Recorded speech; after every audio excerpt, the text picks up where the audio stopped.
When you're looking at a piece of property, one of the first things you want to do is identify the strengths and the weaknesses of that property, where you'll know what areas you need to attack in your management plan. This piece of property is young pine plantation, 95% pine, hard mast and soft mast. Those are things that are not found as readily on this property. We've got cover. We need food, and we need long-term food, so perennial food plot like Durana clover, and also coming in with a specific tree planting with soft mast and hard mast can produce quality food for years and years to come. Find out what the limiting factor is and attack that first. A lot of people say, you know, you grow trees in pots, you can plant them anytime, which is true. But if you can't go out and water your trees and take care of them, you don't want to plant them during your summer months. You don't want to plant them in late spring. You want to be early fall, you want to be winter when they're dead dormant or they're going dormant. Here in the south, southeast typically, you know, when you get into about the first part of November, that's time to plant. As soon as the temperature starts dropping, the leaves start falling, and we start getting a little moisture in the soil, get your trees in the ground. Up here, the reason we're doing chestnuts here is, one, the soil type is a little bit of a rocky soil here. You can tell by where the hole that I'm digging, and then right up on the hill above us, we have a nice fruit tree. So what we're going to do here is we're going to come in with a little hard mast, and we offer some nice late drop chestnuts. They're the AU Buck Series. So what we're going to do is we're going to put them in here, so we'll get some good hard mast, some chestnuts. Deer love chestnuts, and these things will drop continuously September, October, November with the packages that we offer. This is the AU Buck 2. It's the heaviest producing chestnut that we offer. This tree at 15 years of age was producing up to 280 pounds of chestnut per tree. And so it's grown in a root trapper bag. It is a grafted. This is a 1-year graft. You can see it's got a really nice root system on it. So we're going to plant this tree. This package comes with tubes, stakes, and everything when you buy these chestnuts. The main thing, one of the main points is proper location with, you know, putting your trees. And a lot of the time you really got to pay attention to the soil type. You know, if you've got heavy clay, if you've got, you know, black prairie soils that are holding too much water, or if you've got a good sandy, well-drained soil, there's a lot of different variants in the soils in there, so you got to pick the, you know, right places to put the correct trees. We planted this tree a little high.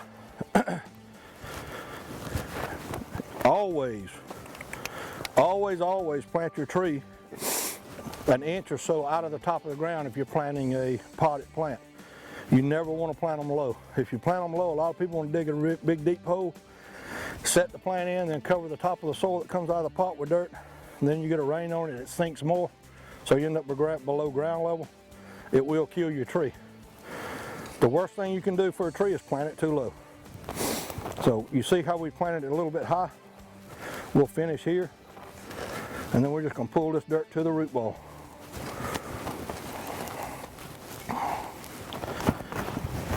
This will settle over time. This is sort of like us talking about not planting clover seed too deep. If you plant this too deep, you're going to kill it. By the time that with this well-drained soil right here, it's going to settle. So if we'd have left the planted at ground level, it ended up a mud hole. Another thing I like to do is, if you know that you're in a spot where you're not going to get a lot of rain and stuff, we've already used moisturizer. I'll come back with a little moisturizer and I'll sprinkle on top of the ground, just around the tree. That's going to help hold a little more moisture in here during that first, second year during the summer months. And I like to create, like as you can see on this tree, we're kind of on a downward slope here. So a lot of times what I'll do is I'll create a little catch basin, or say a little dam around the back side of the tree. And what that's going to do is it's going to catch the rainfall from running off down the hill.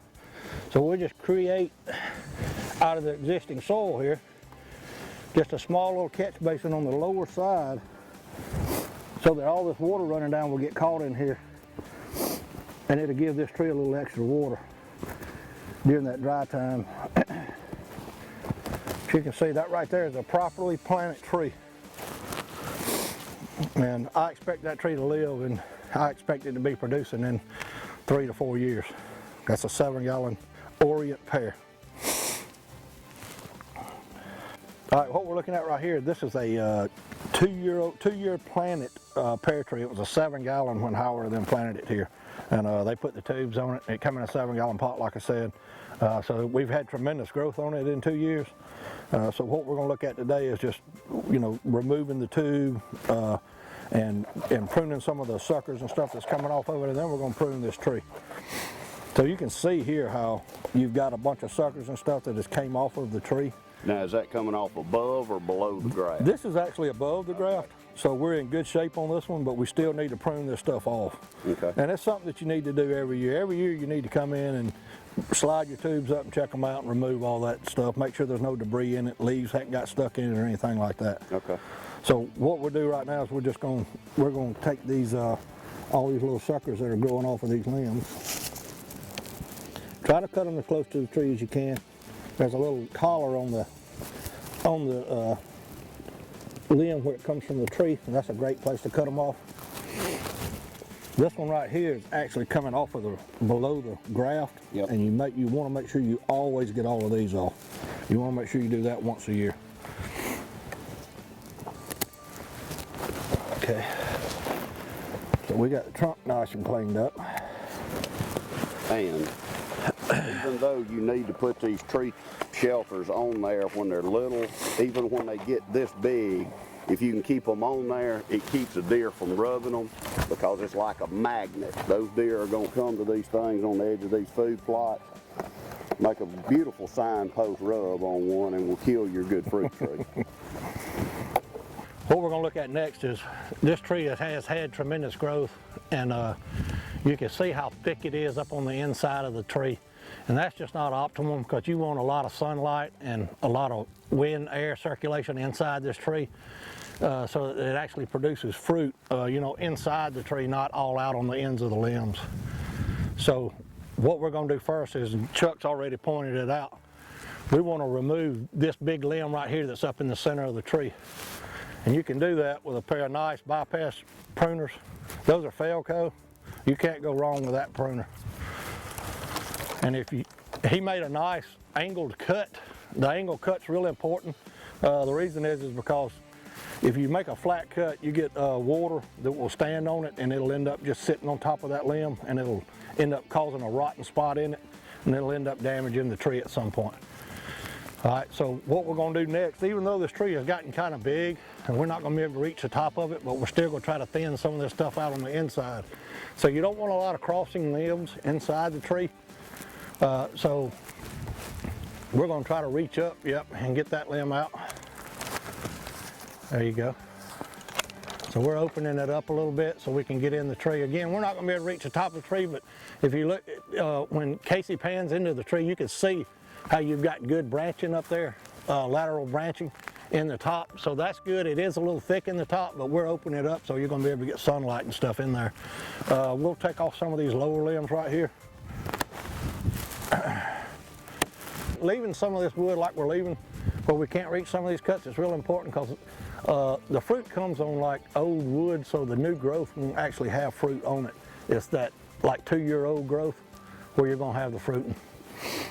Now we're looking at another pear right here, and you can see on this pear before we prune it how thick it is up inside the tree, and how a lot of these limbs are going straight up. And it's real important on fruit trees to get your crotch angles right so that all your limbs don't grow straight up. It will take a little more time, and in a hunting situation a lot of times, a lot of people aren't going to spend that time, but we're going to show you a little bit anyway, just so that you can understand what we're talking about. What we were talking about on the crotch angle a while ago is how these limbs grow up. We want these limbs to grow out and not grow straight up like they're doing here. So once you get into the spring, when the tree starts growing, these things are a lot more flexible. So if you've got a limb that's growing straight up, you could cut you a little piece of wood, you can stick it in there and brace it off to that limb, and you can push it out. You can tie a little string on it with something a little heavy and pull them down. It won't take 3 weeks, maybe a month for that limb to form like that during the growing season, and then you can remove it. A lot of times you don't want to leave that stuff on there because it'll end up girdling the tree or growing into the tree and it'll damage it. So, you know, within that 3 weeks to a month span, you typically can remove that stuff. The crotch angles are important just to keep the tree from breaking when it fruits. If they're real tight and you get a lot of fruit on it, it'll get pressure on it and then it'll split. Most time when you're cutting on these limbs like this, a lot of them you can't reach, but you know, any of these limbs that you can reach, when you're making a pruning cut, you can see the buds on these limbs. And so where you want to cut is right above, at an angle, a bud that's facing away from the tree. And the reason you want to do that is because the next limb is going to be the one under the cut that comes out, and that means it's going to grow away from the tree. So if I cut it in front of this one, the next limb would come out and grow into the tree, and that's not what you want to do.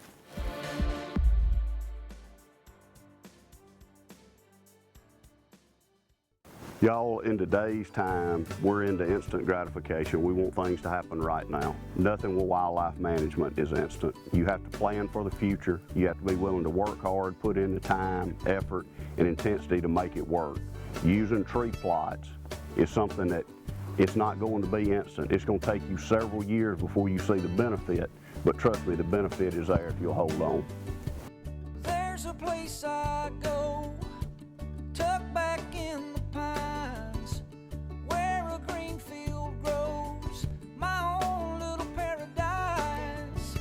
I'm thankful for this land and the life that it provides. See, the measure of a man is what he leaves behind. Oh, oh, take what you need and pass it on down. This is one of the few opportunities that Casey has actually let me get in front of the camera here lately. He keeps me off to the side, so I've been asked to give the standard vintage closing that all of our viewers over the past decade was used to. So showing you how to properly manage property by planting tree orchards is just one more way that we're helping you gain the advantage through proper management. We'll see you next time on the Management Advantage. Bam!